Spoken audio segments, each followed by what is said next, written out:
মাননীয় প্রতিমন্ত্রী মীর শাহ আলম, বলুন। ধন্যবাদ মাননীয় স্পিকার। বিরোধী দলীয় মাননীয় সংসদ সদস্য শফিকুল ইসলাম মাসুদ দুর্নীতি দমন কমিশনের ছাঁটাই প্রস্তাবের আলোচনায় গিয়ে আমাকে ছাঁটাই করেছে আর কি।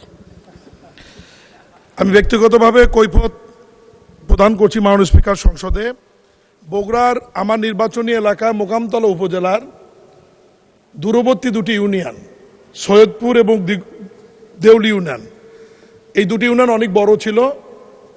স্থানীয় প্রশাসন, উপজেলা নির্বাহী অফিসার এবং জেলা প্রশাসক যাচাই বাছাই করে গণশুনানি করে সৈয়দপুর ইউনিয়নটি যেহেতু গাবতলী এবং সোনাতলা উপজেলা সীমান্তে, এই কারণে সৈয়দপুরের সাথে নাম মিল করে সীমান্তবর্তী হওয়ায় নতুন ইউনিয়নের নাম করেছেন সীমান্ত ইউনিয়ন। এবং আরেকটি ইউনিয়নের নাম ছিল দেউলি ইউনিয়ন, যেটি গাইবান্ধার একদম কাছে অনেক দূরবর্তী হওয়ার কারণে স্থানীয় প্রশাসন এবং জনগণের শুনানিতে সেই ইউনিয়নের নাম রেখেছে দিগন্ত ইউনিয়ন। মাননীয় স্পিকার, এখানে সংসদ সদস্য শফিকুল ইসলাম মাসুদ বলেছেন যে এই দুটি ইউনিয়ন নাকি আমার দুই সন্তানের নামে রাখা হয়েছে। মাননীয় স্পিকার, আমি বলতে চাই চুয়াডাঙ্গা জেলার জীবননগর উপজেলার একটি ইউনিয়নের নাম আছে সীমান্ত ইউনিয়ন। ফেনী জেলার ছাগলনাইয়ায় রয়েছে সীমান্ত বাজার এবং সীমান্ত বন্দর। বিবাড়িয়ার কসবা উপজেলায় রয়েছে সীমান্ত বাজার।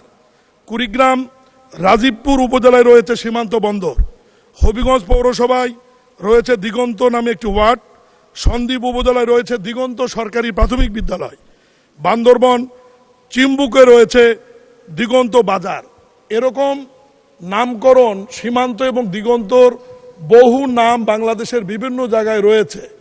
উনি কেন এর সঙ্গে আমার সন্তানদের নাম জড়িয়ে হলো? মিরাকিলে আমার সন্তানদের নামের সাথে মিলে গেছে ঠিকই, কিন্তু আমাদের সন্তানের নাম হচ্ছে আমার মীর সীমান্ত, মীর দিগন্ত।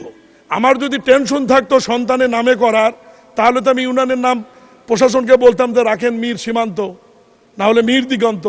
কিন্তু নামের আগে তো মীর নাই। মাননীয় স্পিকার, আল্লাহ বাঁচাইছে যে মাননীয় সংসদ সদস্য বলেনি যে বিজেপির নির্মিত যে ব্যাংক সীমান্ত ব্যাংক লিমিটেড ওটা আমার ব্যাংক।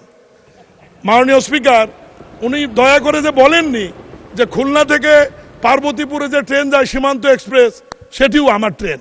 মাননীয় স্পিকার, উনি যে দয়া করে বলেননি যে গুলশান একে যে দিগন্ত টাওয়ার রয়েছে, সেটিও আমার। মাননীয় স্পিকার, আমি বিরোধী দলের সংসদ সদস্যকে অনুরোধ করব, দিগন্ত টেলিভিশন আমার না। মাননীয় স্পিকার, দিগন্ত টেলিভিশন আমার না। আমি অনুরোধ করব যে কোনো বিষয়ের মধ্যে ব্যক্তিগত আক্রমণ করে তথ্য উপাত্ত না নিয়ে এটা না বলার জন্যে আমি মাননীয় স্পিকার অনুরোধ করব তার এই বক্তব্যটি সংসদ থেকে এক্সপান্স করা হোক। আমার এটা ব্যক্তিগতভাবে আমি হেয় প্রতিপন্ন হয়েছে বলে মনে করি। ধন্যবাদ মাননীয় স্পিকার। মাননীয় সদস্য, আপনি তো আপনার ব্যক্তিগত কৈফিয়ত দিয়েছেন, সুতরাং মাননীয় সদস্য যা বলেছেন সেটাও প্রসিডিংয়ে থাকবে। আপনি যা বলেছেন সেটাও প্রসিডিংয়ে থাকবে। আমরা পরীক্ষা নিরীক্ষা করে দেখব এর মধ্যে অসংসদীয় কোনো কিছু আছে কিনা। ধন্যবাদ।